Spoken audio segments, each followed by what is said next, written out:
Hi, I'm Anthony Diasti. Today we're going to be talking about issues that involve individuals from the US, Italy, and France who are involved in multiple cross border type transactions. We're going to be spending a significant amount of time today talking about treaties. We're going to be talking about the US, Italy, and US, France tax treaties, but we're also going to be talking as well about a social security treaties as well with the US, Italy, and France, otherwise known as totalization agreements. And we're going to be chatting a little bit about the US estate and gift tax treaties with Italy and France. And then we'll talk about potentially some tax savings opportunities that could potentially take place if a transaction is properly planned.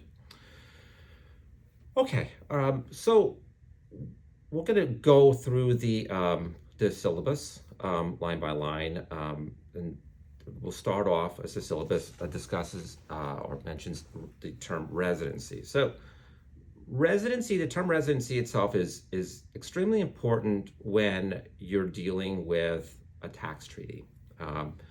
And since a large portion of our discussion today is going to be centered around tax treaties, the term residency is extremely important. And that's because only a resident of a treaty country can go ahead and actually qualify to utilize a treaty. And when I mean resident, I mean this concept only applies to tax treaties. It's a little bit different when we talk about estate and gift tax treaties. All right.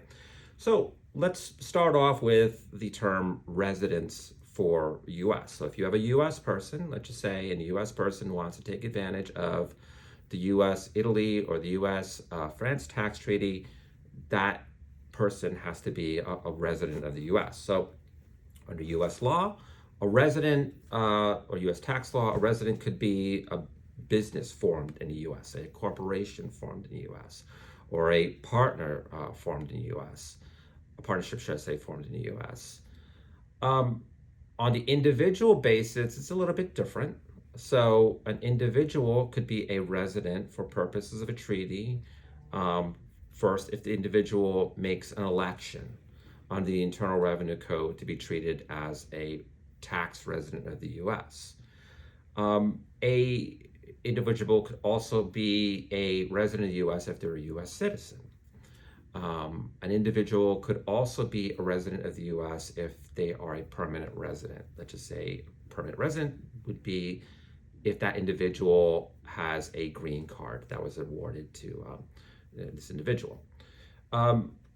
Finally, a person could be a U.S. resident if they satisfy what's called the substantial presence test. And what is the substantial presence test?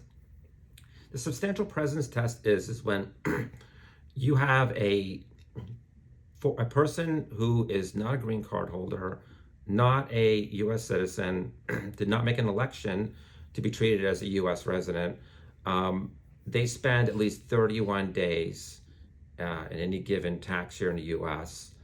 And if their total present days in the U.S., taking into consideration the previous 2 years, is at least 183 days.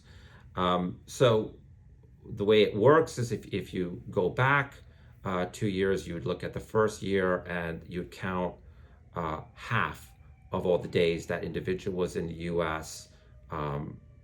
For purpose of determining that 183-day test. And then the previous year, you'd go back and take a look and see how many days are in the U.S. and you would equal, when it's the first previous year, it's a third of the first previous year, and the second previous year would be a sixth.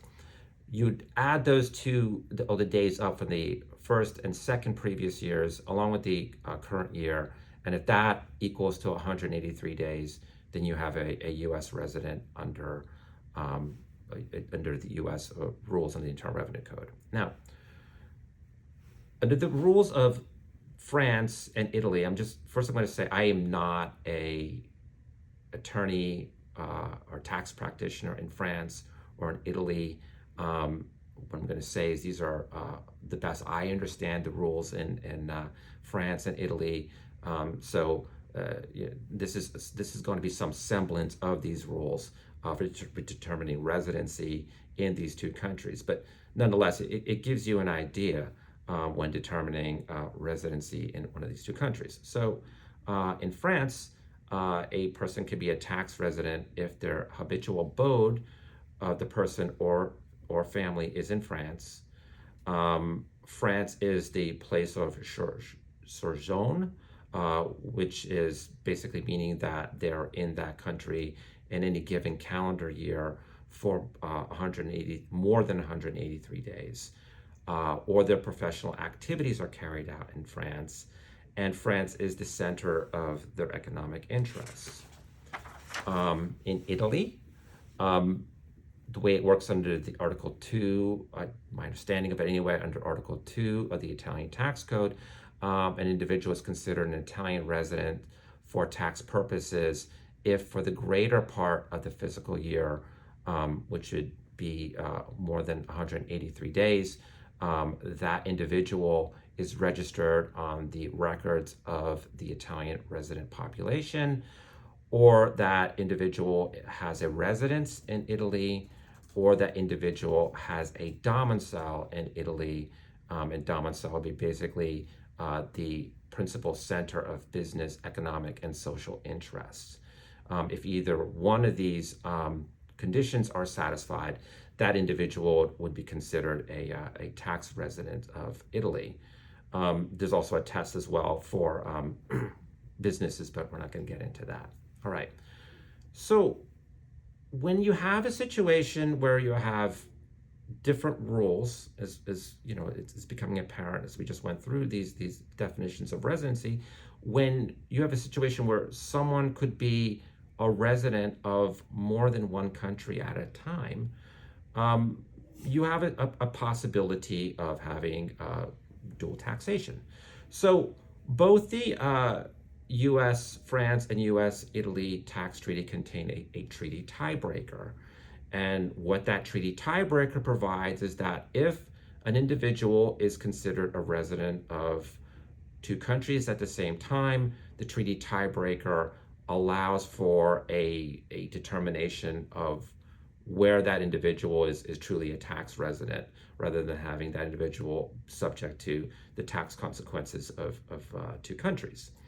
You should always look at the individual treaty itself to make a determination on how this tiebreaker works. But what I'm going to do is, for purpose of saving a little bit of time, I'm going to go through the U.S. model treaty definition of a tiebreaker. And basically, what the U.S. model treaty provides for a tiebreaker for individuals is, number one, it looks at where that taxpayer is a resident of, where that taxpayer's permanent home country is, to determine what country itself has the taxing rights over that individual. Number two, if this taxpayer has a permanent home available in both countries, the taxpayer is a resident of the country in which his or her personal and economic relations are closer, or the center of vital interests. Number three, if the country in which the taxpayer's center of vital interest cannot be determined, or if the taxpayer does not have a permanent home available to him or her in either state, the taxpayer is a resident of the country in which he or she has a habitual abode. Number four, if the taxpayer has a habitual abode in both countries, or in neither country, the taxpayer is a resident of the country in which he or she is a citizen. And then number five, if a taxpayer is a citizen of both countries or neither countries, the competent authorities of the two countries will settle the matter by mutual agreement which country has taxing authorities and taxing rights, should I say. And the competent authorities are typically going to be your taxing agencies. Here in the United States, the competent authority would be a branch of the Internal Revenue Service. All right. So we mentioned why a tiebreaker would be important, for determining which country has the authority to tax an individual. So this is important. Let's just say you have someone coming in, say from France. He or she satisfies the substantial presence test, but his or her closer connections are closer to France. You might be able to use the treaty tiebreaker to prevent the individual from being taxed in the U.S. on their worldwide income, and just be taxed on their U.S. source income. So that's when you typically wind up using a treaty tiebreaker. But there are other planning opportunities to use a treaty tiebreaker. And what comes to mind is typically going to be the U.S. green card holder. So let's just say you have the U.S. green card holder, and understand with a U.S. green card holder, you have two classifications. You have a regular U.S. green card holder, and you have the long-term green card holder. The long-term green card holder is when someone has been in the U.S. with a green card for 8 or more years out of the last 15 years. And why that's important is that if that individual becomes a long-term green card holder, that individual could be subject to the U.S. exit tax when that individual leaves the United States. So, but let's just say you have a green card holder in the U.S., and let's just say that green card holder goes back to either France or Italy for work purposes. And let's just say they return to their home country for a year or two, but they maintain the green card. A treaty tiebreaker position could be taken on a U.S. income tax return, in which this individual could potentially only be subject to U.S. taxes on U.S. citizen income, which would be income earned in the United States, and potentially avoid taxation on their global income, including the income in France. So it's one way of potentially using a treaty tiebreaker in certain situations for green card holders. Another situation where a treaty tiebreaker could be used is, let's just say you have an individual who's in the U.S. who's coming up close to becoming a long-term green card holder. It is possible to take a treaty tiebreaker position. Let's just say if this individual leaves the U.S., returns to France or to Italy, and if the treaty tiebreaker can be successfully taken, not only could this individual be subject to U.S. Tax only on their U.S. source income, but it stops the clock running for purposes of that 8-year rule. So if used properly, you could potentially delay the situation where someone becomes a long-term green card holder. And that could be some invaluable type of planning if the green card holder has substantial assets and intends to, say, return to France or Italy at some point, and they do not want to be subject to the exit tax. So always something to consider. But if you are working with someone who's a green card holder and they are, leaving the United States for a long-term period of time, always consult with an immigration attorney to make sure that that doesn't somehow impact the green card. Now, the other thing that should always be considered with when you're using a treaty tiebreaker provision is what's called a savings clause. All right. Savings clause, the U.S. insists on it, and just about every single tax treaty we have. Savings clauses are contained both in the U.S. Italy and U.S. France income tax treaties. And what this savings clause provides is that a home country has the right to tax its citizens regardless of what's provided for in the tax treaty. So what the savings clause does is it prevents U.S. citizens, not necessarily green card holders, but U.S. citizens for taking benefits or taking advantage of certain, or not most, but not, so shouldn't say all, but many benefits in a tax treaty.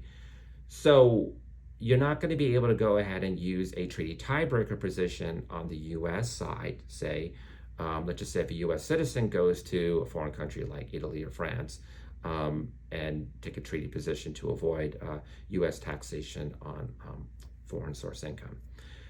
All right, we're going to come back to treaties in a minute, but first we're going to now talk about totalization agreements.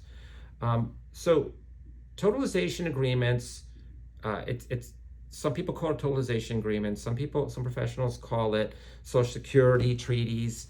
But regardless, what do they do, right? Well, the first thing a totalization agreement does is it eliminates dual Social Security taxation. Understand that the U.S., there's a withholding for Social Security taxes.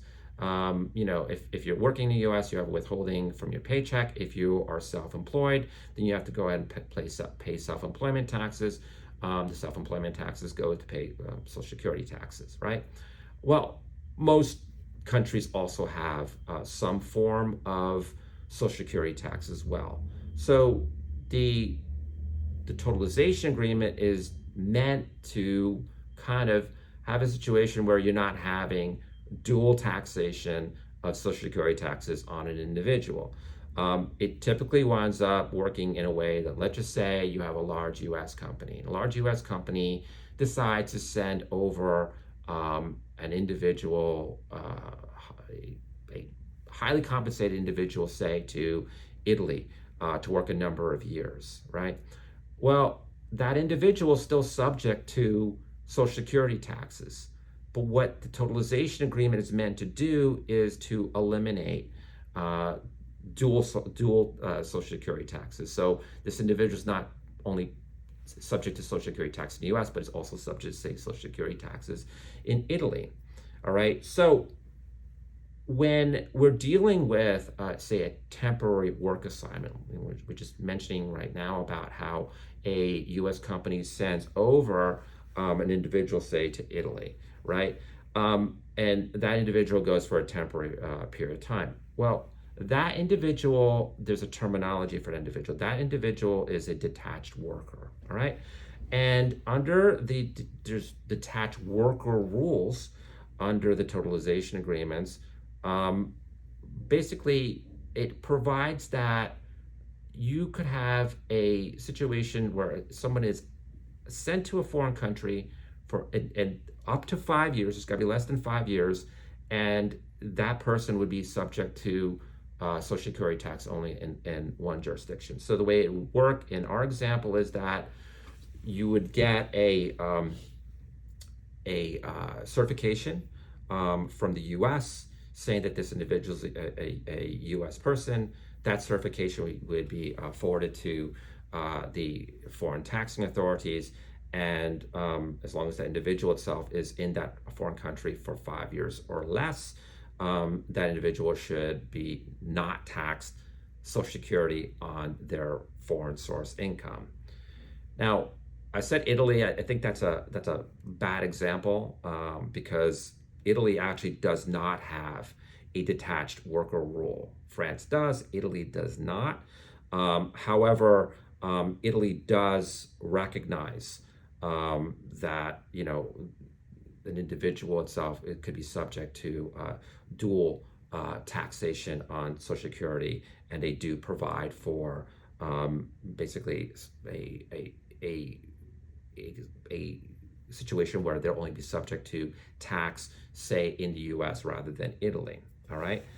So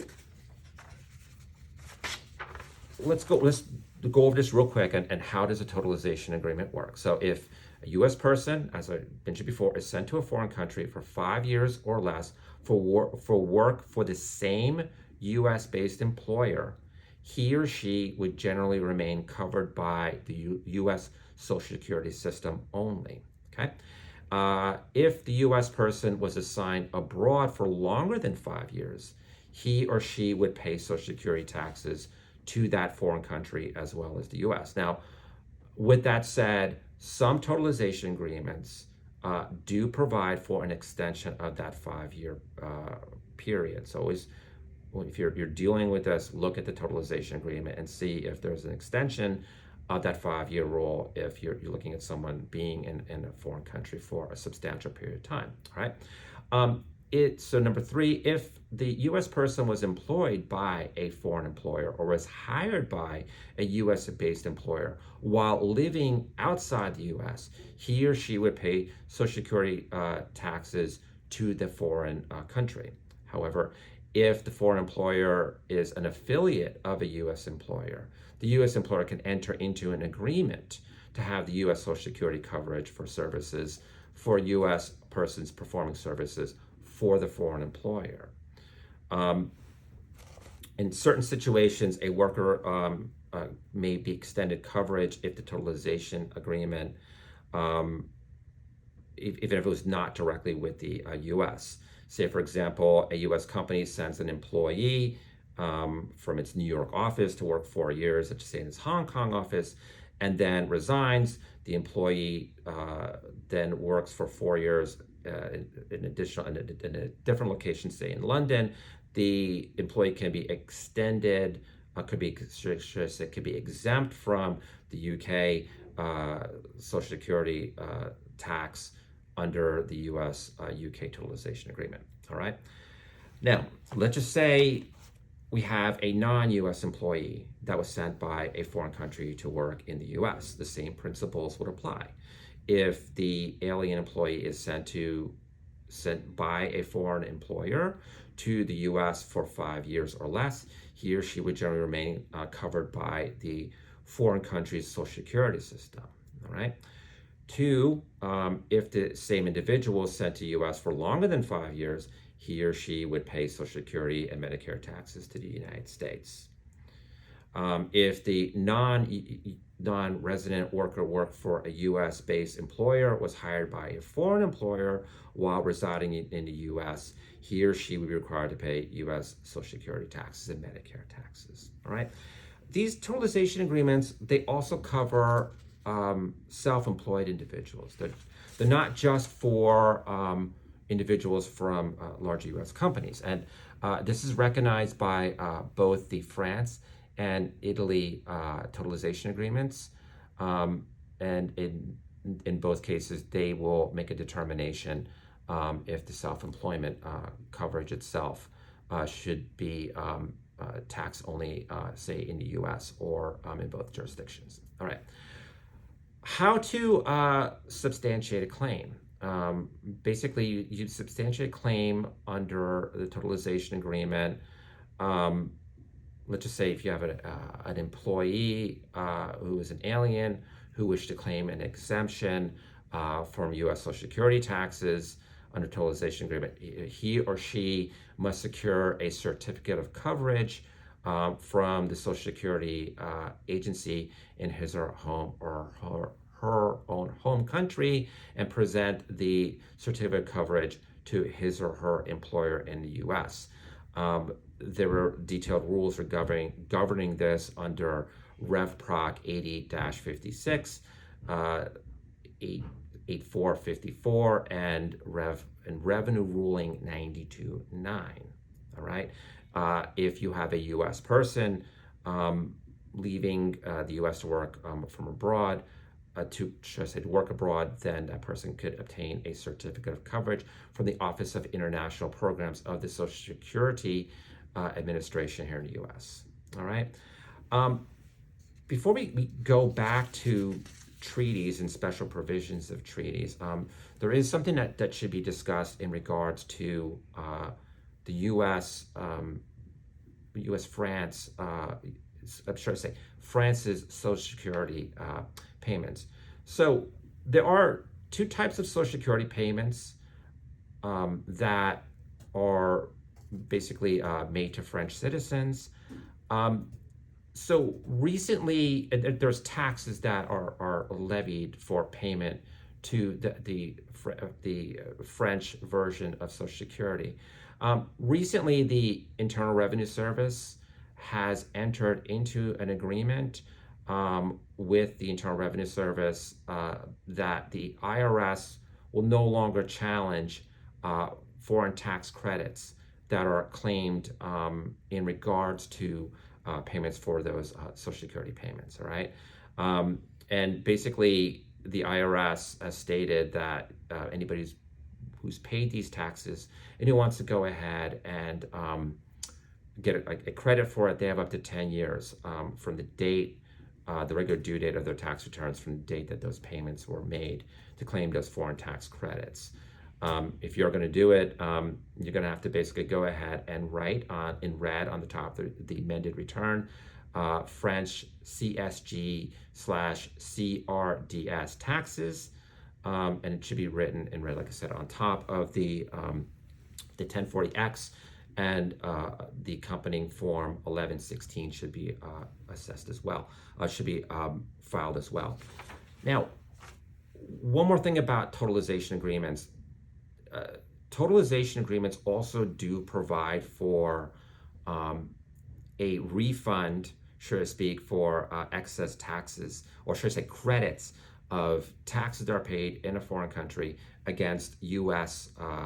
Social Security taxes, so you can get credit for it. So let's just say payments are made to a foreign country, and that individual wants to get credit for it with the U.S. Social Security Department. There is procedures available. I've never done them. I'm a tax attorney. I'm not a Social Security attorney, but you should be mindful that there are such procedures that are available. All right. So we're now going to go back to tax treaties, and since we're talking about retirement, and we're talking about retirement type planning, let's start off first with a select provision that most people who are planning for cross-border work should understand, and that's going to be Article 18 of the United States Italian Treaty. And basically, what it does, it addresses taxation of Social Security benefits, lump sum payments, and severance payments. Where would this most likely wind up being utilized? Well, where you're most likely going to wind up seeing this in practice is, let's just say you have an Italian citizen who came to U.S., worked in the U.S. for a number of years, and contributed to a retirement plan, such as an IRA or such as a 401k plan, right? So what Article 18 does, if you dig a little deeper and you go into the technical explanations of the treaty, it provides that pensions derived or beneficially owned by a resident of one of the contracting states in consideration for past employment shall be taxed only in the state of residency. So this would mean, let's just say you have an individual who goes ahead and participates in a U.S. retirement plan, like an IRA, like a 401k. The treaty itself would allow the taxation of the proceeds of that retirement plan to take place, say, only in Italy. And how would that happen? Let's just say the individual participated either as a green card holder or under some type of other visa, worked in the U.S. for a number of years, contributed to the plan, and that individual moves back to Italy.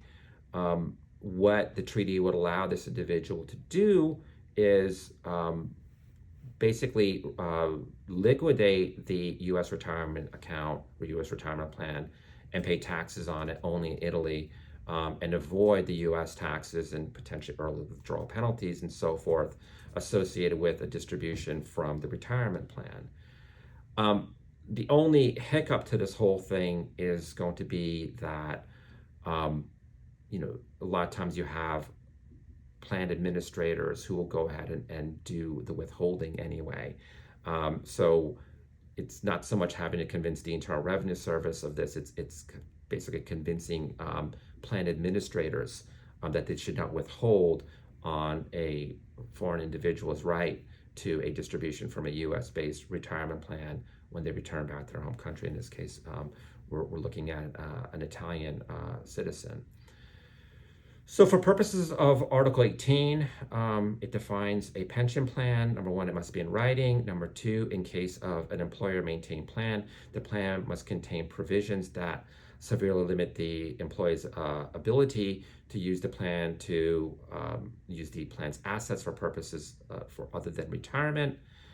In all cases, should be subject to tax provisions to discourage participants for using for the assets for purposes other than retirement. Number two, the plan must provide for a payment of a reasonable level of benefits at death, at a stated age, or an event related to work status, or otherwise require minimum distributions under rules designated to ensure that any death benefits provided to the participants, survivors, are merely incidental to the retirement benefits provided by the participants. This sounds a lot like, the wording of an IRA or a 401k. So anyway, let's talk a little bit about a select provision in the U.S.-France tax treaty. So under Article 18 of the U.S.-France Income Tax Treaty, it provides that Social Security and pension plans derived and beneficially owned by a resident contracting state is considered in consideration for past employment, whether paid periodically or in a lump sum, shall be taxable only in that state. So in other words, what Article 18 provides is that Social Security and pension payments from one country of residence to another country of residence may only be taxed in the country where the payment originated. All right. Where this becomes interesting is that the Article 18 basically contains a provision that states that the savings clause found in Article 29 of the U.S. France Income Tax Treaty does not apply. So Article 29 of the treaty exempts Article 18 pensions from the savings clause. So how this could become quite interesting, let's just say you have a U.S. person that receives a French pension plan or other retirement arrangement. The treaty itself allows for that French pension plan or retirement plan to potentially avoid U.S. taxation. And the reason that this does this is, like I said, this is one of those unusual situations where the savings clause itself does not apply. All right. And there's another interesting provision in the U.S.-French Income Tax Treaty. So under Article 24 of the U.S.-France Income Tax Treaty, it states that U.S. residents who meet the treaty test of residency in France are excluded from paying French tax on U.S. investments, which includes interest, royalties, and capital gains. This is basically a courtesy that the French government extends to U.S. citizens or residents in France with respect to U.S. source income from dividends, capital gains, and royalties. So what this provides is that it's not an exclusion under French law of U.S. income in calculating French taxable income. Rather, it's a tax credit that France offers to ensure that U.S. citizens in France will not pay French tax on U.S. source investment income. All right. I think one of the most common ways that people use tax treaties or tax treaties are used is for withholding taxes, right? So let's talk about it from the U.S. perspective. So if you have a foreign individual that receives passive type income from the U.S., and that could be in the form of dividends, interest, or royalties, that U.S. source income itself is subject to a 30% withholding tax. All right, which is significant. So what most treaties do, and by the way, this type of income is often referred to FDAP income, but what most tax treaties do is that they reduce or eliminate this withholding tax. And the French and Italian treaties with the U.S. are no exception to the rule. Now, the way that the taxation works on dividends and interest and royalty income are a little interesting. One would expect that it's a certain rate, or that it's it's excluded, but it's never that simple. And unfortunately, anything in international tax is never that simple. But let's kind of go through the three main types of income that's received by foreign persons in the U.S. that are subject to withholding taxes, which is dividends, interest, and royalties. And let's talk about these two treaties and how these two treaties work when you're applying reduction of this withholding tax. All right. So under Article 10 of the U.S.-France Income Tax Treaty, it provides for a favorable dividend rate. Such rates may be taxed in a contracting state in which the company paying the dividend is a resident in accordance to the law of that state. But if the beneficial owner of the dividend is a resident of the other contracting state, the tax so shall not exceed 5% of the gross income of the dividend if the beneficial owners directly at least have a 10% voting right in the company paying the dividends, if such company is a resident of the United States, or is directly or indirectly at least 10% contributions of the capital of the company paying the dividends, if the company is a resident of France. So if you have you satisfy one of these two rules, then your tax on the dividend itself received from the U.S. is that 5%. However, in all other situations, the dividend tax would be 15% here in the U.S.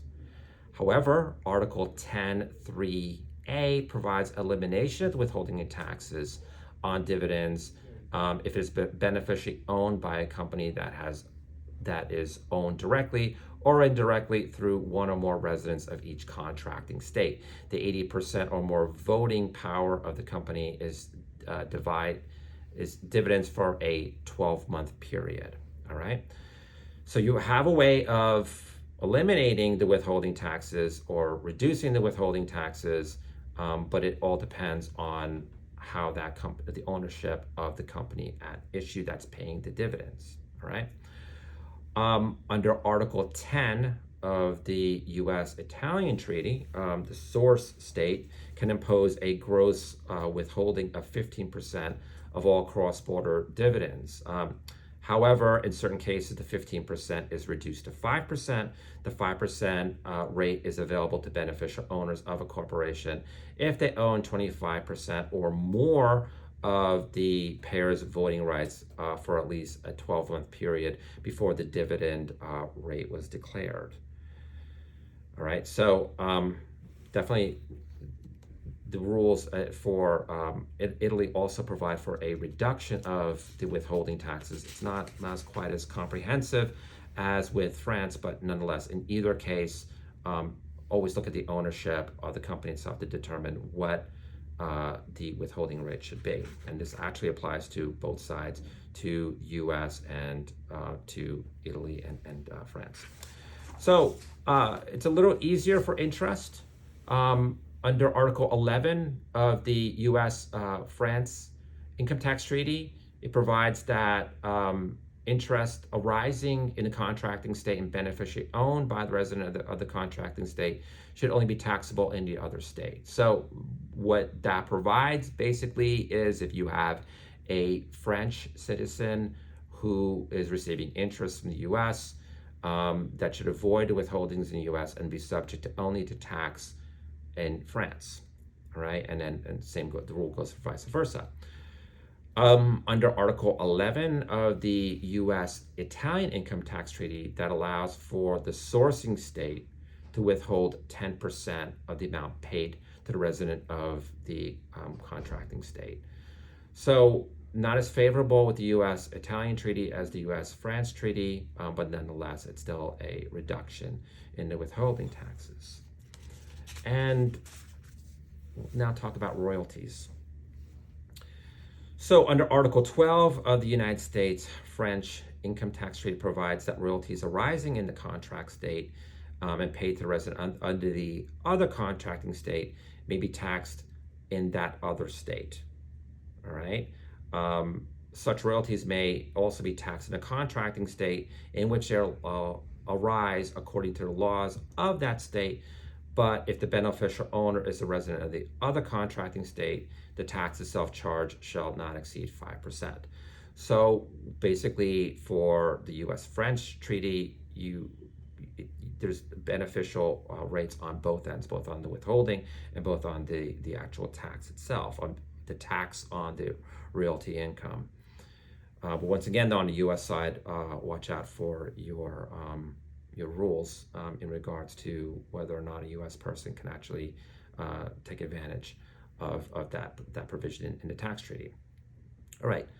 Under Article 12 of the U.S.-Italian income tax treaty, it exempts source state withholding tax royalties paid on certain types of royalties. And this includes copyright of literary, artistic, and scientific work, which excludes computer, software, motion pictures, films, tapes, and recording devices used for radio and television broadcasting. The treaty, so that exempts it, just so you understand that if you have a copyright of literacy, the treaty basically acts to exempt any withholdings on royalties. The treaty, however, provides a reduction of 5% withholding rates on gross incomes on royalties for the use or right to use computer software, industrial, commercial, or scientific equipment. Article 12 of the treaty itself provides for an 8% withholding on all other types of royalty income. All right. So there's a couple other provisions that we should talk about real quick. If you're looking at the treaty itself, or any of these two treaties, there's another concept that's very, very important. That's the concept of permanent establishment. It's a central issue. So anytime you have a company that's exporting its goods, to another country, and let's just say they have an establishment in that other country, what the permanent establishment provision provides, and both the France and Italy tax treaty has a permanent establishment provision in, though they slightly differ. Basically, it provides that you're only going to have tax. It's going to be exempt from taxation. The permanent establishment will be exempt from taxation unless the profits can be attributable. The company's profits can be attributable to the permanent establishment. All right. I'm not going to go through it because we're actually we're low on time to go through it. But like I said, both the France and the Italian treaty have a detailed discussion on what a permanent establishment is. So if you're dealing with, say, a company, let's just say in the U.S. that's exporting goods to either France or to Italy or vice versa, always look at these permanent establishment rules to determine, if that you can have an exclusion of tax, or the tax itself could be modified here in the U.S. or in a foreign country. Now, understand though, if you have business profits from the permanent establishment, that is subject to tax in that the country of residency, or should I say in the country of the permanent establishment. So, like anything else, international law, things can get a little tricky, and it gets a little tricky under the U.S.-France income tax treaty. So the U.S.-France income tax treaty has a comprehensive discussion in regards to, the taxation, or should I say the profits that are attributable to a permanent establishment located in the host country. However, to throw a little monkey wrench in the thing, under the U.S.-France income tax treaty, it only discusses corporations, when you're dealing with profits attributable to the permanent establishment. So if you're dealing with, say, a U.S. partnership, that has a permanent establishment, say in France, you could be looking at a different method of taxation, and you basically be looking at more like the sourcing rules. These rules can get kind of complicated, but any way you look at it, if this is a situation, or this is something that you're dealing with in your practice, that you have a client that has a permanent establishment in France, and that permanent establishment, let's just say, is not held by a U.S. corporation, it's held by a partnership, understand that the rules are a little bit different. Both treaties contain a personal services income provision, which basically allows for an exclusion of taxation on employees that are present for a permanent establishment, as long as it's 183 days or less. And these rules are going to be contained in Article 14 and Article 15 of the U.S., France, and Italian tax treaties. Finally, the last thing we should talk about in the context of treaties is the anti-treaty shopping provisions. Treaties itself provide very beneficial provisions, and there's a lot of countries that do not have tax treaties with the U.S. So you basically have companies or individuals trying to take advantage of treaties that they may not be a resident of the treaty country with. So both treaties contain what's called a limitation of benefits provision. The limitation of benefits provision, what are they geared for? They're geared for the individual who is not a resident of any of the treaty countries. So let's just say you have a resident of a country, say in Europe, that doesn't have a treaty with the U.S., and there's a couple. And let's just say that individual goes ahead and sets up a corporation in France. And that individual says, well, look, I have a corporation in France, so therefore I want to take advantage of the U.S.-France income tax treaty.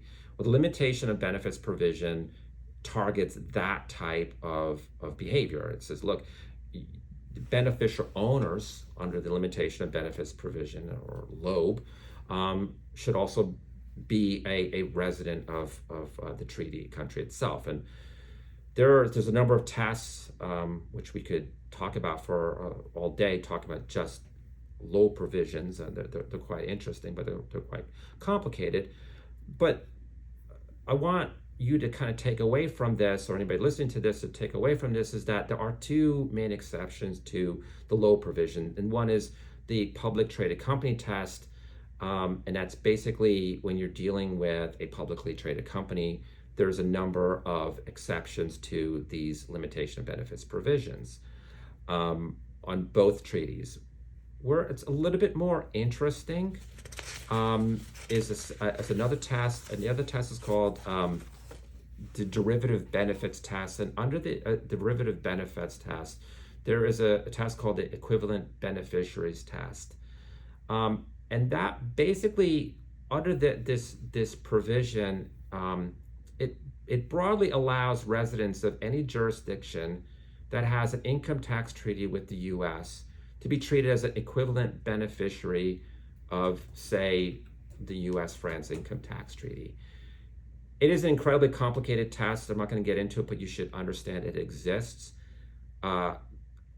Unlike the U.S.-France income tax treaty, there is no such provision in the U.S.-Italian treaty. This is only a provision that is allowed under the U.S.-France treaty. But anyway, it's something to consider if you're dealing with, say, a multinational company, or if you're dealing with an individual that is a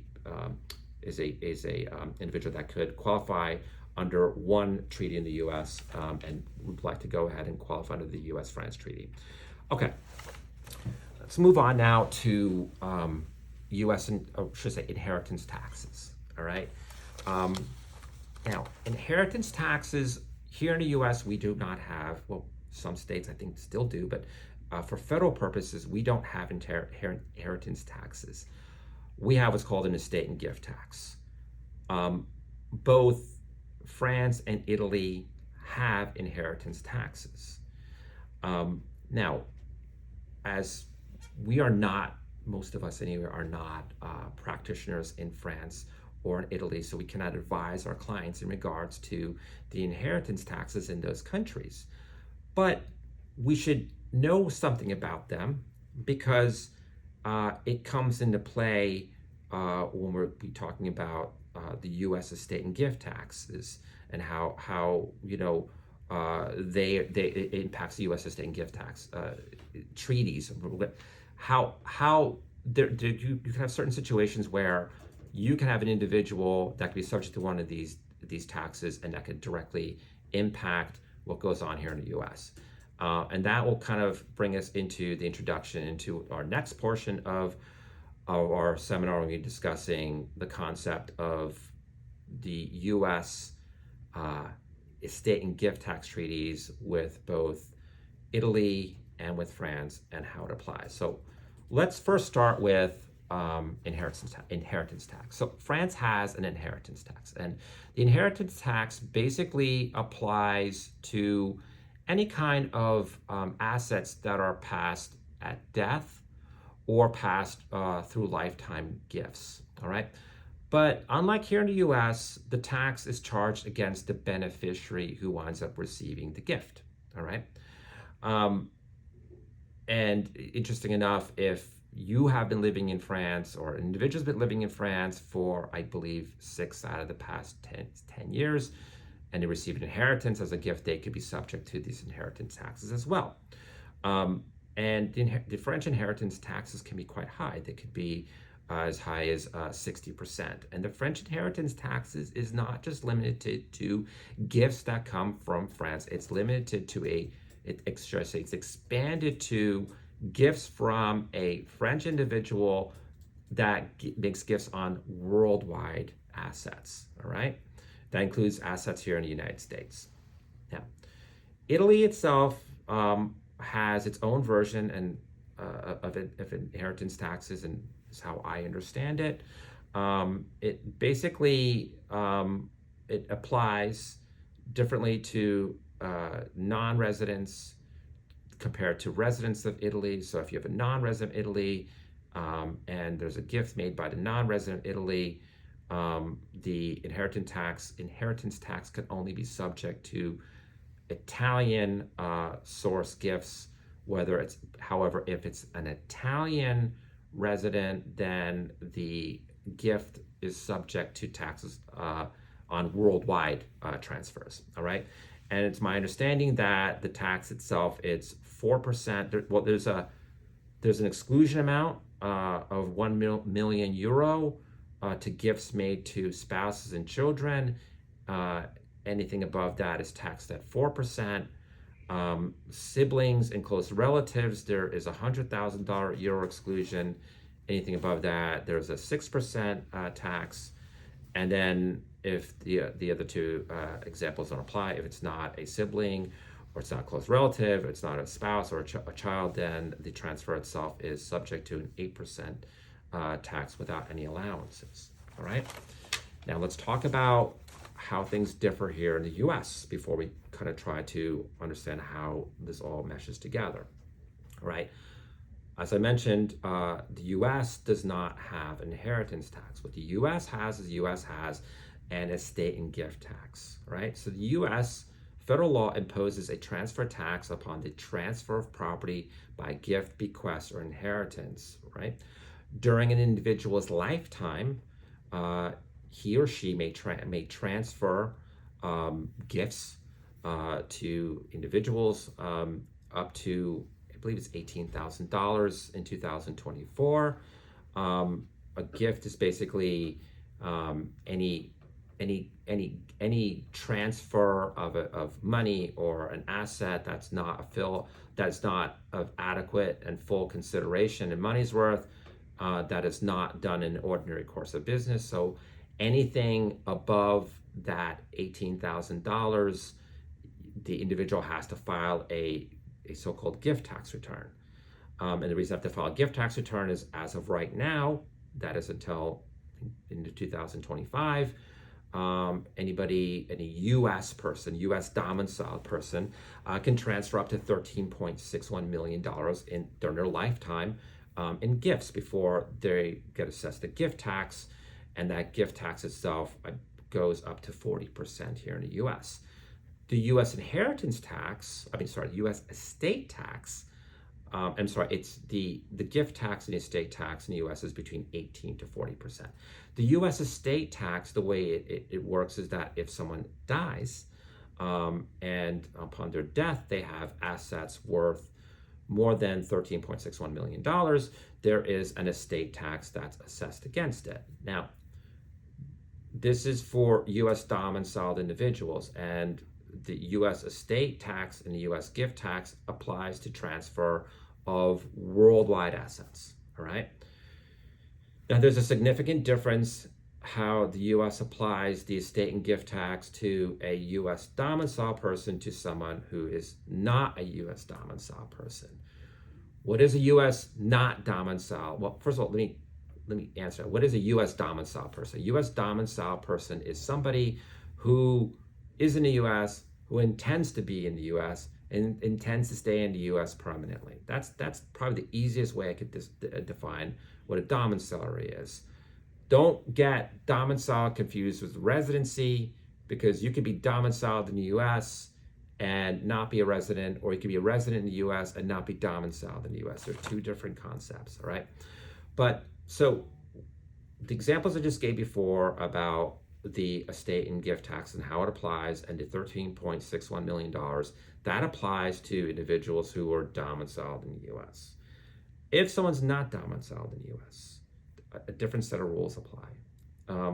First of all, the non-domiciled individual is only subject to an estate and gift tax on U.S. situs assets, right? So if it's a U.S. situs asset, then it's subject to the estate and gift tax. If it's not U.S. situs asset, it's not subject to the estate and gift tax. However, the exclusion for purposes of the estate tax is only $60,000. So it's very, very low. So a lot of people coming in to the U.S. from outside, say from France or Italy, let's just say they invest in the U.S., into U.S. real estate or anything in the U.S., they could be bought in. They could be subject to the U.S. estate and gift tax. Unlike U.S. domiciled individuals who can basically give away as much money as they want in the form of gifts up to $13.61 million, with the exception that they file gift tax returns on any transfers over $18,000 so the IRS can keep track of the amount of gifts that this individual gave away during a lifetime. There's no exclusion for foreign or non-domiciled people who decide to gift property away, U.S. situs assets away, all right? To complicate things a little further, what is subject to the U.S. estate and gift tax is different as far as what properties is encompassed by it. So the U.S. estate tax basically is subject to any property that is U.S. situs on the date of the individual's death. So someone dies here in the U.S. who's a foreigner, all U.S. situs assets are subject to the estate tax. That includes cash in the bank. That includes stocks. That includes real property. So it's pretty broad and encompassing, right? The U.S. gift tax is a little bit different. The U.S. gift tax applies to the concept of tangible property. So yes, if you transfer money to a foreign person transfers money or real property, they're going to be subject to the gift tax. right? However, if a non-domiciled individual transfers stocks, whether it's US or foreign stocks, it's not subject to the gift tax. So it's a common planning way that non-domiciled people invest in the US, they put properties into corporations. If they put into a US corporation and they gift the US corporation, then it potentially avoids the US gift tax, because although you're transferring real property, you're transferring real property that it's been converted in the eyes of the Internal Revenue Code into a non-tangible property, or intangible, and therefore it's not subject to the gift tax. However, if the non-domiciled dies with U.S. property being held by a domestic company, it's subject to the estate tax. Okay, now with that in mind, let's talk about the estate and gift tax, and how the estate and gift tax goes ahead and kind of abrogates these rules. All right, and the first way that the rules are abrogated by is, let's just say you have a individual from France. So let's say a couple from France, and let's just say the couple from France buys property here in the U.S. and one of the spouses die. Right? We don't.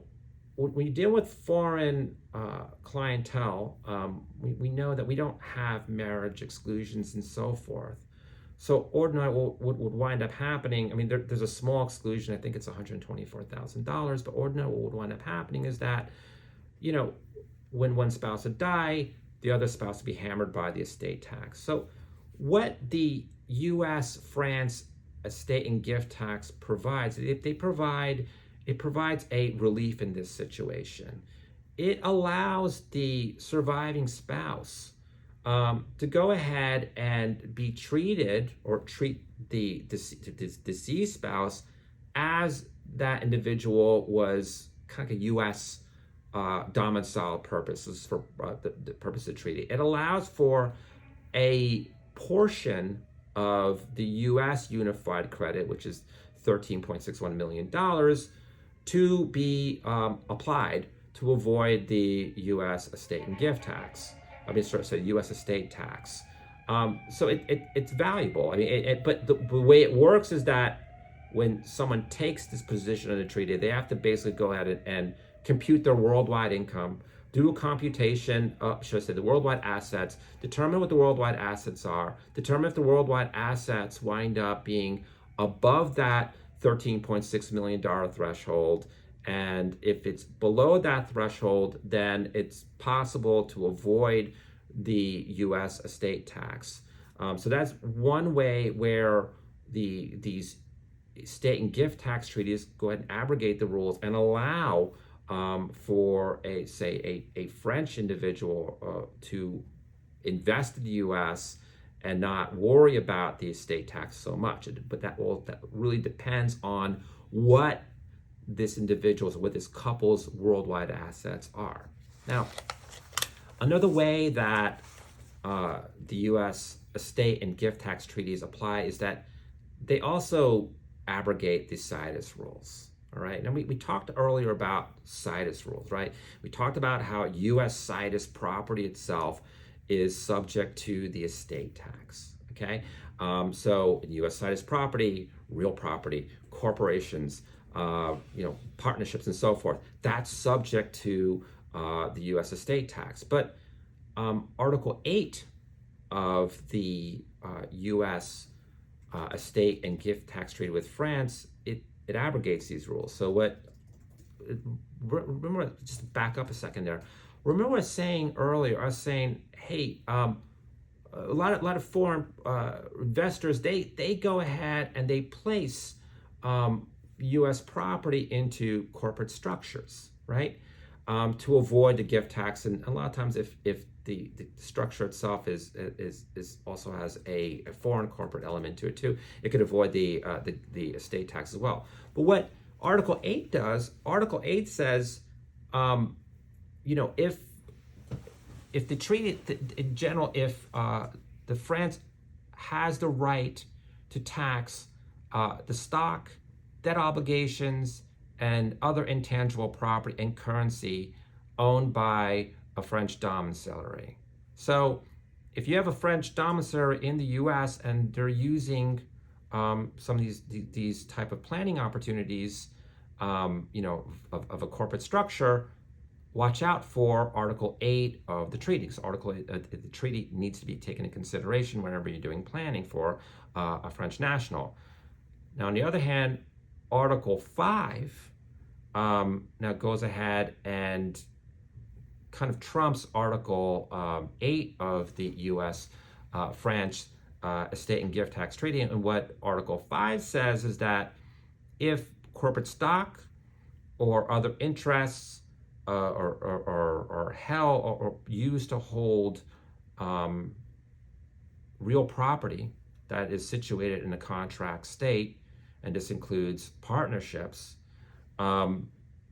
then basically that country itself will have the right to go ahead and tax that entity itself, as if it was not held through like a business structure. So whenever if you're dealing, say, with a French national that is using corporations or partnerships to hold interest into U.S. real property, be mindful of these provisions because they could significantly impact your planning opportunities in the U.S. I'm not aware of the U.S. Italian estate and gift tax treaty having these same rules, but nonetheless, anybody who is dealing with a U.S. French or Italian resident who is considering investing in U.S., look at these rules, and then look at these CITES rules as well when you're looking at, let's just say, a potentially high tax situation. Let's just say there is U.S. CITES property that is subject to a 60% tax, inheritance tax from France. Maybe the treaty itself could wind up working in your benefit, where these CITES rules itself could wind up subjecting the property itself to the U.S. estate and gift tax. Although it's high, I mean between 18 and 40%, that still might be lower than the taxes that would be paid in France. But anyway, these are things that should always be considered whenever you're looking at your cross-border clients. While we're on the topic of real property, we should discuss something real quick, and that's the concept of FIRPTA and a potential planning opportunity to avoid FIRPTA. So basically what FIRPTA is that any foreign person that acquires U.S. real property, upon the sale of the property, there is, in most cases, a 15% withholding tax on the property. And basically, the purpose of that FIRPTA withholding tax, that 15% FIRPTA withholding tax, is to make sure that the U.S. government receives its capital gains taxes on the disposition of property. So one potential planning option that might be attractive, particularly to French investors, would be the concept of a shared appreciation loan. And what a shared appreciation loan is that this can be found under Code Section 897. So under Code 897, it talks about how when a U.S. person when a U.S. property itself is dispensed of by a foreign person, the tax consequences to it. But there is an exception to the rule. An exception to the rule is a shared appreciation loan. And a shared appreciation loan is basically when you have an ownership in a property that's like almost as a creditor, so to speak, and the repayment itself of the terms. So what would happen is that, just say you have a person that is from France, they invest in the US. Let's just say you have another individual from France. They also acquired interest in the US property. However, that second person's interest in the property itself is that of a creditor. And basically, what this individual would do is they would loan money to acquire the property. There'd be a regular mortgage with the individual that acquired the property and this third party. There would be repayments made on that loan, but the loan itself would obviously charge an interest rate, probably an interest rate that's a little bit less than the prime rate. But what would happen in the terms of this note itself under such a shared appreciation loan is that there would be an agreement with the person who lended the funds to share in the appreciation of the property. And so let's just say the property goes up in value 50%. The creditor itself, the foreign creditor, would get a certain percentage of that in the agreement. The interesting part about a shared appreciation loan is that the shared appreciation itself would not be treated as capital gains, so therefore it would not be subject to the capital gains taxes. It'd be treated as interest. So since it's treated as interest, you would avoid your FERPTA rules, you would avoid your 15% withholding rules, and only be subject to tax on interest. And as we discussed earlier, we have very favorable terms with under the income tax treaty when it comes time for interest. So this is an interesting planning opportunity for individuals, investors from France, and even foreign investors from Italy may kind of benefit from this because there's a pretty favorable rate. I think it's 10% compared to 15%, which would be your withholding for FERPTA, but it's definitely more beneficial to your French investors. All right, let's move on now to foreign tax credits, and we'll talk about an interesting case, Christensen, that came out recently from the Court of Claims and how that impacts this. I'm not going to go into detail about foreign tax credits. I mean, we could have an entire seminar discussing foreign tax credits, and by the way, there's some new regulations that came out governing foreign tax credits that make the calculations of foreign tax credits even more difficult. But basically, U.S. taxpayers are generally subject to tax on the worldwide income. However, they're provided a tax credit for foreign income taxes paid or accrued. The main purpose of the foreign tax credit is to mitigate double taxation of foreign source income that might occur if such income is taxed on both the United States and a foreign country. An individual U.S. taxpayer may receive a direct foreign tax credit for foreign taxes that he or she pays to a foreign government, or under Internal Revenue Code Section 901, you could also get a foreign tax credit for foreign taxes paid in lieu of an income tax. All right. So that's the very basic rules of foreign tax credits. There is one other thing that should be discussed in this area, is that if you have a situation where you have a U.S. person, let's just say there is a tax in France or a tax that was paid in Italy, and let's just say there is a discrepancy in that country itself, or any other country for that matter, as to the exact amount of the tax.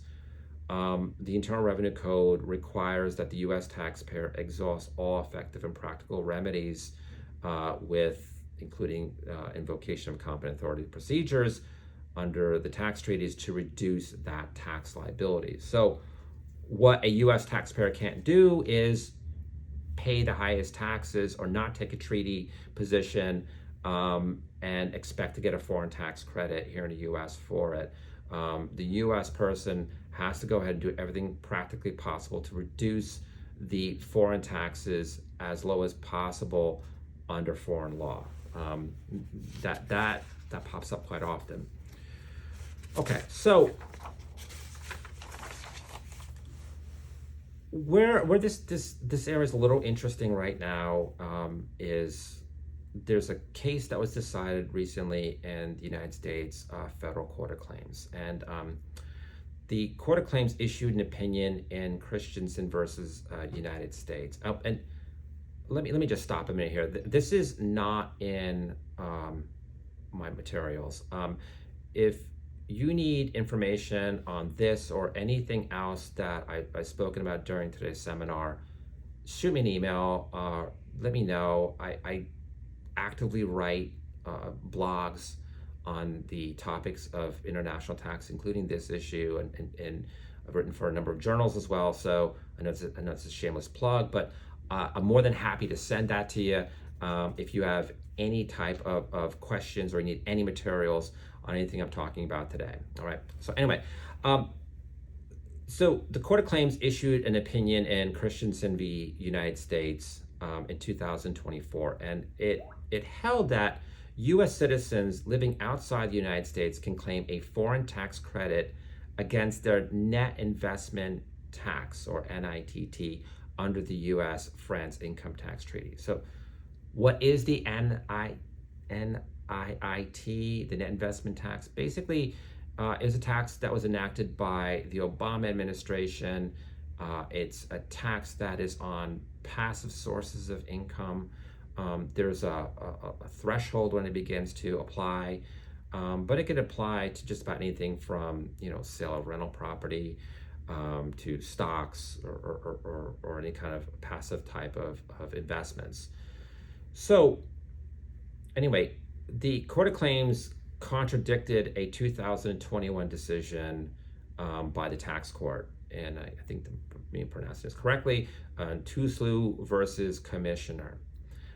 So by way of background, in that case, in the tax court case, the U.S. citizen residing in France claimed a foreign tax credit to offset the NITT, or NIT, the investment tax.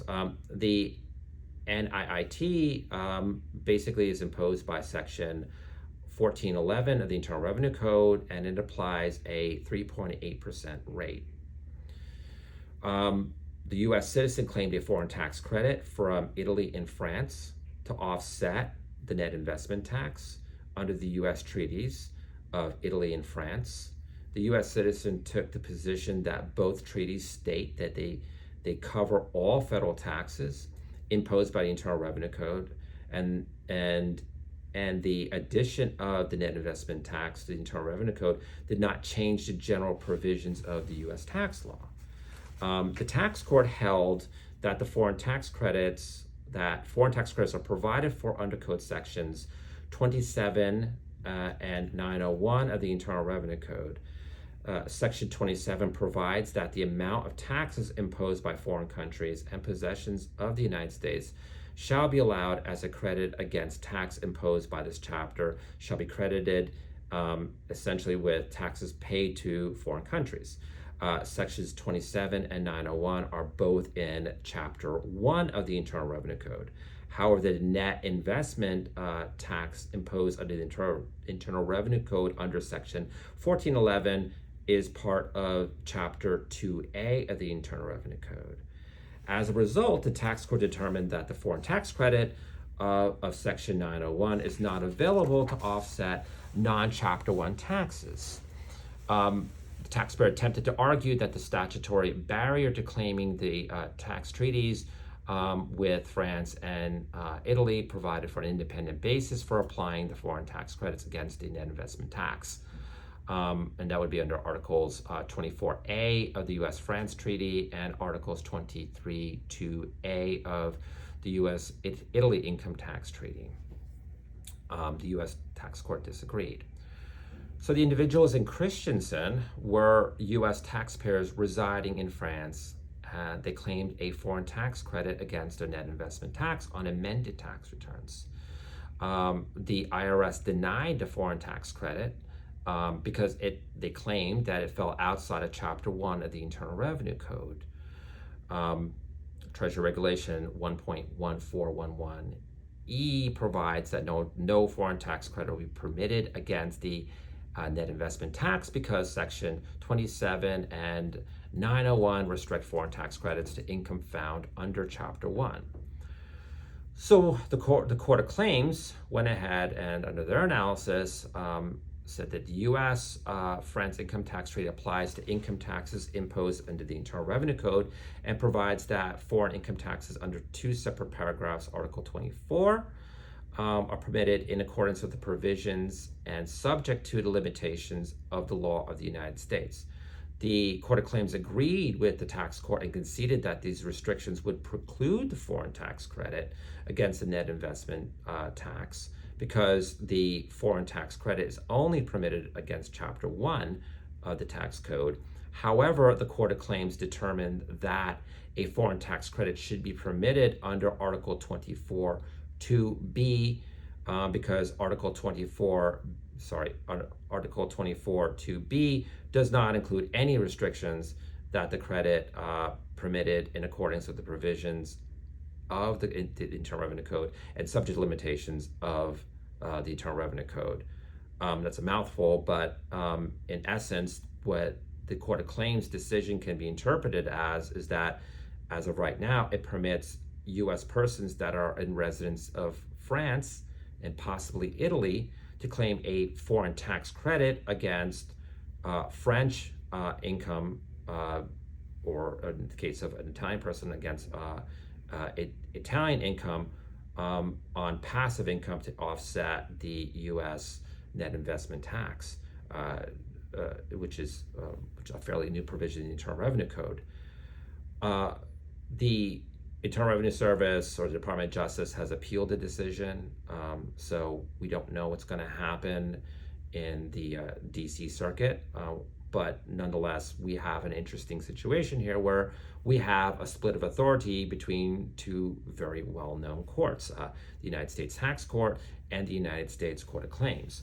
So whether or not a citizen, or I should say a U.S. person who incurred taxes in France or in Italy can take a foreign tax credit against the net investment tax, it's unknown until basically the Court of Appeals weighs in on it. So what do you do now? I mean, is this something that should be taken on a tax return? The problem is that if you take it on a return, then the IRS will probably audit it still and deny it. If it's taken on a refund claim, let's just say the tax itself is paid and then there's a refund claim, the government will probably argue and fight it, and it would have to go to litigation, either the United States, in a United States District Court or United States Court of Claims. And it's uncertain what's going to wind up happening in those courts, and if the IRS would appeal that decision, if there would be a decision in favor of the taxpayer. So it's potentially good news for the future in regards to claiming a foreign tax credit against the net investment tax. If there's a tax credit that's generated from France or Italian sources, and you're using the treaty itself, but if you're going to go ahead and take a position on a tax return or an amended return that a tax credit should be available to offset the net investment tax, just proceed with caution and understand that there's a very good chance that the IRS would fight it, and the taxpayer should be aware of it and should probably set aside a significant amount of money to fight it. All right. So the last thing we're going to talk about today is Code Section 911. Code Section 911 was enacted basically for purposes of when you have a U.S. person that goes abroad and works abroad.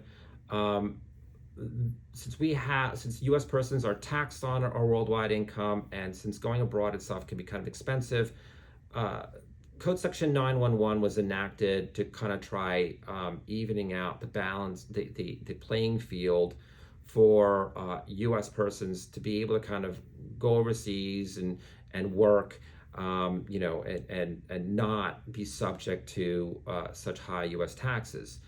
So what does Code Section 911 do? So Code Section 911 permits a a U.S. person to exclude, at least for purposes of 2024, an exclusion amount of $126,500 of foreign source income. So remember, if you have a U.S. person, they go work abroad, they're taxed on worldwide income. You could have a situation where they're taxed both in a foreign country, both in the U.S. country, both here in the U.S. So the Code Section 911 allows for an exclusion for earned income in a foreign country of up to $126,500. This only applies to earned income. It doesn't apply to passive income. So let's just say you have rental income, or let's just say you have a client that is receiving monies from stocks or bonds or something like that. No, that doesn't apply. This only applies to the U.S. individual who is working outside the U.S. And basically providing personal services outside the U.S. This could be in the form of a salary that they're receiving. This could also be from self-employment. So that first $126,500 is excluded from U.S. tax. Now, there's catches to it. The first catch to it is that although the $126,500 is excluded from U.S. taxation, it's still subject to Social Security taxes, right? So you still have Social Security taxes. We talked earlier about the totalization agreements, how that potentially could eliminate Social Security income in the foreign country, but the totalization agreement is not going to apply here. So beware if you are working abroad. A lot of people tend to believe that, oh well, I get a free pass for the first $126,500. It's qualified. You still have to pay Social Security taxes in the U.S. That's number one. Number two, the other downside to it is that once you get past that $126,500, you don't begin your tax when you're determining your marginal tax rate here in the U.S. You don't start as if it was zero. You would start paying taxes as if your marginal tax rate was $126,500. So you're going to be in a higher tax bracket for any amounts that you wind up earning outside the U.S. over that $126,500. So that's something to keep in mind. Interesting about Code Section 911, it doesn't just exclude foreign source income. It also excludes amounts for housing expenses or housing costs. They're two separate things, right? So there's a housing amount that Code Section 911 allows, and that housing amount is calculated on a base amount. And the base amount I got to find under Code Section 911 C1. And once again, I apologize. This is not in the materials. If you want this information, I'll be more than happy to send it to you. I've written extensively on this, and be more than happy to share any information that I have in regards to the 911 exclusion. All right. Getting back to the housing amount. The housing amount is limited to an index of the foreign income exclusion. So for 2024, the foreign income exclusion is $126,500. The base housing amount is 16% of the maximum foreign income exclusion multiplied by the days of the applicable period. So let's just say in tax year 2024, the base housing amount multiplying 16% times 126,500 is $20,240. That is an amount that you could potentially, your client could wind up excluding for housing costs. There's also housing expenses. Housing expenses are also based on a percentage of the maximum exclusion amount of $126,000. Specifically, the housing expenses generally equals 30% of the maximum foreign earned income exclusion amount computed on a daily basis multiplied by the days of the applicable period in which the individual is a so-called qualified individual under Code Section 911. In general terms, what you would do is you would multiply, let's just say the individual is in a foreign country for the entire year. and you get the exclusion amount of $126,000. You'd multiply 0.30 times the 126,500, and I believe you come up with an amount of $37,950, I believe. All right. How do you qualify? How do you qualify for the 9/11 exclusion? There are so just so you understand, in order to qualify for the 9/11 exclusion, this is limited to U.S. citizens or U.S. green card holders that have a tax home in a foreign country. Um, so there are two tests that we'll go over in a minute what that tax home itself would be. So the first test is the so-called physical presence test, right?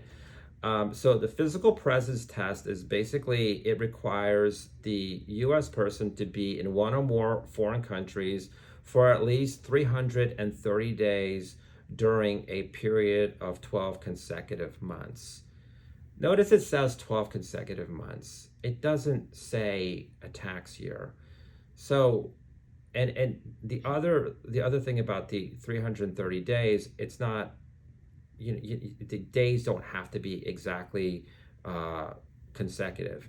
So that allows for planning. That allows, I believe I heard this referred to as a slide rule, where you can kind of take in consideration certain days from the prior year that you're taking the 9/11, or attempting to take the 9/11 exclusion, or the year itself that that has not been reported and returned. So it allows for, under 9/11, under the physical presence test, for a little bit of play to kind of hit that 330 days. But anyway, that's definitely, if this is something that you're up against with, definitely look into the rules of 9/11 as far as the physical presence test and the 330 days. And remember, those are full days, and those do not include your travel days, right? So when you're leaving the U.S. and you're on a plane to the foreign country, that does not include, that day flying does not include in that 330 days. And the day that you land, so let's just say you take off from San Francisco, and your client takes off from San Francisco, and your client is on assignment in Paris, and the plane leaves from San Francisco at 7 o'clock at night and arrives the next day in Paris at 5 o'clock at night. That's not a full day that next day. So you don't start counting your 330 days until the following day. Same goes as well as when, say, the individual is flying back to the United States to visit. The day that they're flying back to the United States to visit, that's not a full day. That's a partial day. That does not get taken into consideration for purposes of your 330 full days. All right. The other way to qualify under Code Section 911 is under the bona fide residence test.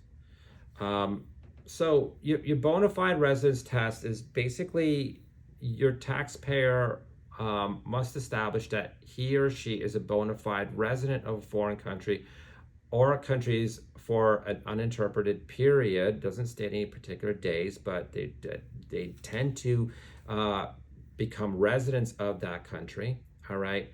And the following factors are considered in determining whether a bona fide foreign residency is established. Number one, the individuals, although it doesn't, I just mentioned before, it doesn't state any particular day period in order to establish the bona fide residence test. It looks at the individual's length of stay. All right. Two, the individual's intent to abandon his or her U.S. residence and establish a home in a foreign country for an indefinite period. So let's just say you have an individual in the U.S. and they have a home in the U.S. If they take their belongings and they put their belongings into long-term storage, that would be an example of, before they move to their new residence in a foreign country, that would be a good example of someone intending to abandon their U.S. residence because they're putting their property into storage, or they terminate a lease in the U.S. A bad example would be somebody who is intending to go to a foreign country, and you know, they state that they're abandoning their U.S. residence, but let's just say they maintain a lease. Let's just say they maintain certain bills in the U.S. For, you know, cable or for whatever, or utilities. These are things to kind of take into consideration when you're determining whether or not someone becomes a bona fide resident of a new country. The number three, meaningful participation by the individual in the foreign community's social and cultural activities of the foreign country. That would include joining clubs. That would include religious organizations. The list goes on. The individual's marital status and location of his or her family. If the individual tends to become a bona fide resident of a foreign country, but yet their children remain here in the U.S., the wife remains here in the U.S., that becomes a harder sell to the Internal Revenue Service. Now, if the individual takes their children, takes their spouse to the foreign country, you have a much stronger argument to make that they satisfy the bona fide residence test. Next is the nature and duration of the individual's employment and physical presence in the foreign country. That's going to be followed by an assumption of economic burdens in the foreign country, such as payments of taxes. So payments of taxes itself, would definitely go ahead and in the foreign country and help establish a bona fide residence. Now, be careful with the bona fide residence when you're dealing with green card holders. That could be contrary to, U.S. immigration rules. So bona fide residence tests are typically utilized by U.S. citizens to get the 9/11 exclusion, whereas a green card holder will typically go ahead and attempt to use the physical presence test. Not that a U.S. citizen can't use the physical presence test, it lines better for green card holders to use the physical presence test, and I guess the U.S. citizen can use either. All right. So the bona fide residence test includes the entire tax year. Unlike the physical presence test we talked about, there is some room for play there.